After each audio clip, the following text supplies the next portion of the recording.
ஏன் தெரியுமா? இந்தியா இன்னமும் ஆண்டவரை அறியவில்லை. நம்முடைய தேசத்திலே ஒரு அசைவு ஏற்படவில்லை. சபை பரிசுத்தத்திற்கு முக்கியத்துவம் கொடுக்கவில்லை. தானியேல், சாத்ராக், மேஷாக், ஆபேத்நேகோ பாபிலோன்ல ராஜபோஜனத்தை விலக்கி பரிசுத்தத்திற்கு வைராக்கியம் பாராட்டி பரிசுத்தத்துக்கு முக்கியத்துவம் கொடுத்தாங்க. தேவன் இந்த 4 வாலிபருக்கு சகல எழுத்திலும் ஞானத்திலும் அறிவையும் சாமர்த்தியத்தையும் கொடுத்தார். தானியேலை சகல சொப்பனங்களையும் அறியத்தக்க அறிவுள்ளவனாக்கினார்.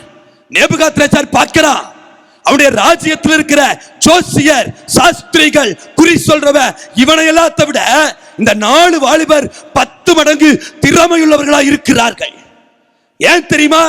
பரிசுத்தத்தை சிநேகித்தார்கள், பரிசுத்தத்துக்கு முக்கியத்துவம் கொடுத்தாங்க. இன்னைக்கு சபையும் பரிசுத்தத்தை வாஞ்சித்து பரிசுத்தத்துக்கு முக்கியத்துவம் கொடுத்தா நம்ம தேசத்துல இருக்கிற அதிகாரிகள், அமைச்சர்கள், பிரதமர் உட்பட சாமியார் பின்னாடியும் குறி சொல்றவங்க பின்னாடியும் பூஜை செய்யறவங்க பின்னாடியும் தான் போறாங்க. அவங்க கவனம் கிறிஸ்தவர்களாகிய நம் பக்கம் திரும்ப வேண்டுமானால் கிறிஸ்தவர்களாகிய இவர்களிடத்திலே தான் உண்மை தேவன் இருக்கிறார், மெய்யான தேவன் இருக்கிறார். அவங்க கவனம் நம் பக்கம் திரும்பினா பரிசுத்த ஜீவியம் அவசியம். இன்னைக்கு சபை பரிசுத்தத்தை தூக்கி வீசிருச்சு. அதனாலதான் தேச அசையில.